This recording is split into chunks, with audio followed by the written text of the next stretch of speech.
Bom, olá a todos, dando continuidade aqui aos estudos que eu estava falando sobre demônios, essas coisas. Agora eu vou fazer assim em texto de novo, para ser mais didático, até porque tem assuntos que é melhor fazer em texto e tem assuntos que é melhor fazer em tela, ok?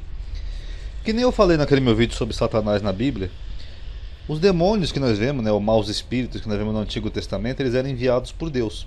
E muitas vezes como um castigo por alguma coisa, não de uma forma aleatória. Como por exemplo, o rei Saul pecou, ele desobedeceu a Deus, então Deus mandou um mau espírito atormentar o rei Saul e fazer o rei Saul ficar louco, né?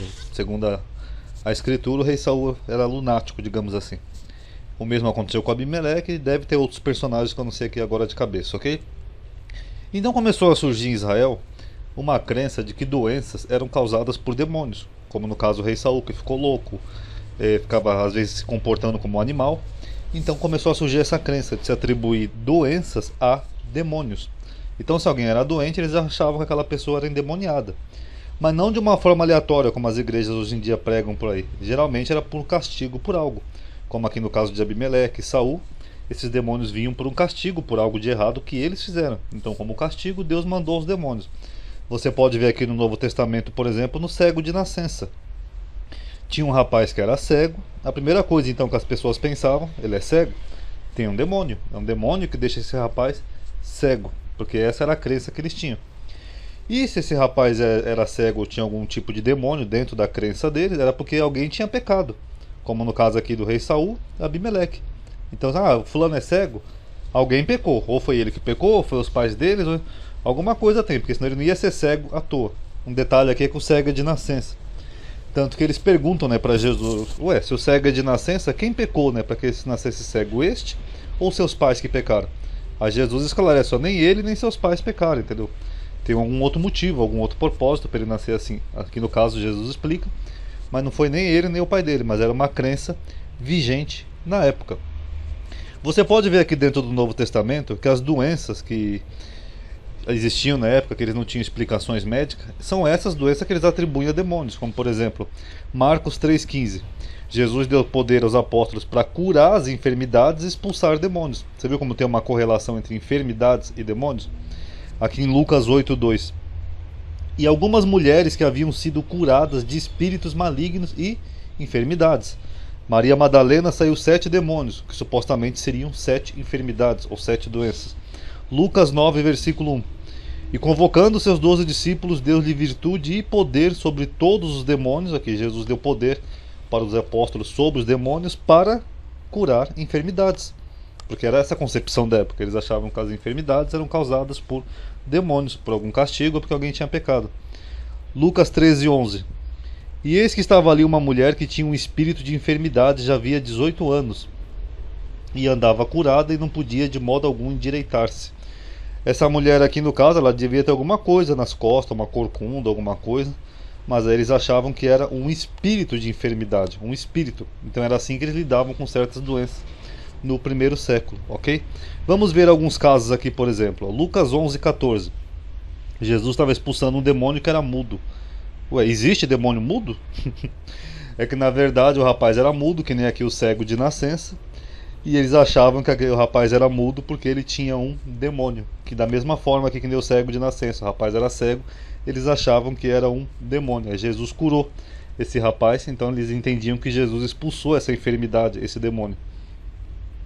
Aqui nesse outro exemplo aqui em Lucas 9, tem um paralelo também aqui em Mateus, eu coloquei as duas mais ou menos próximo.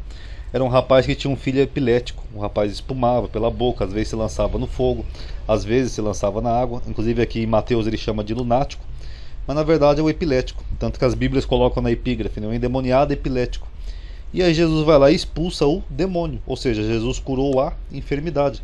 Tanto que se a gente for pegar assim pela lógica, a epilepsia hoje em dia já é conhecida pela ciência. Já se sabe as causas, né? São 3 causas diferentes que podem provocar epilepsia. Uma física, outra emocional e uma outra que atinge o sistema nervoso central. Eu sei porque eu já estudei sobre epilepsia. E hoje em dia nós sabemos que a epilepsia é tratada com medicamentos. Ela ainda não tem cura, mas ela pode ser controlada através de medicamentos. Mas aqui dentro do Novo Testamento você vê que eles viam uma pessoa epilética. O epilético geralmente é horrível, né? Quando a pessoa tem um ataque epilético, a pessoa vira os olhos, quase morde a língua, começa a espumar pela boca, se debate todo, né, tendo convulsões. Eles viam aquilo, eles pensavam que aquilo era uma possessão demoníaca. Então você vê aqui que Jesus curou o rapaz, e eles dizem que é como se fosse uma expulsão de demônios dentro do evangelho, ok? Essa daqui, Marcos 7:25, eles não especificam bem o que é só uma mulher que rogou a Jesus que expulsasse o demônio da sua filha. Mas aí, segundo os evangelhos, quando ela chegou em casa, sua filha estava curada. A palavra é cura. Então, esse demônio que aqui é mencionado era uma doença, ok? Aqui em Lucas 8:27 é os endemoniados gadarenos, né? Aquela passagem que eu falei que é bem improvável, né, do Novo Testamento. Mas enfim, você vê que o endemoniado gadareno ele era um lunático. Era um rapaz que ele ficava andando em sepulcros, andava sem casa, sem roupa, às vezes se arrebatava, ou seja, devia ter convulsões. Provavelmente deveria ser alguém que tinha algum problema psiquiátrico ou algum tipo de epilepsia. Mas dentro da concepção do Novo Testamento da época, eles atribuíam a uma legião de demônios. Mas na verdade era só alguma doença, ainda desconhecida e inexplicável pela ciência da época. Inclusive, para quem não sabe, uma curiosidade, Lucas, segundo a Bíblia, era médico, o autor do Evangelho. Essa crença em demônios era tão presente no primeiro século que o próprio Jesus, aqui você vê em algumas passagens, aqui eu só isolei uma, ele era acusado de ser endemoniado ou de ter demônios. Porque algumas coisas que ele fazia também eram incompreensíveis para os judeus da época, ou para a sociedade da época. Aí os judeus diziam para ele: nós não sabemos que tu eres um samaritano e que tens um demônio? Tem outras passagens paralelas no Evangelho de João, onde você vê que Jesus também era acusado de ser endemoniado, ok? Aí agora, por curiosidade, que nem eu falei aqui no começo do vídeo, mesmo a crença de demônio do Novo Testamento, eles vinham todos da parte de Deus.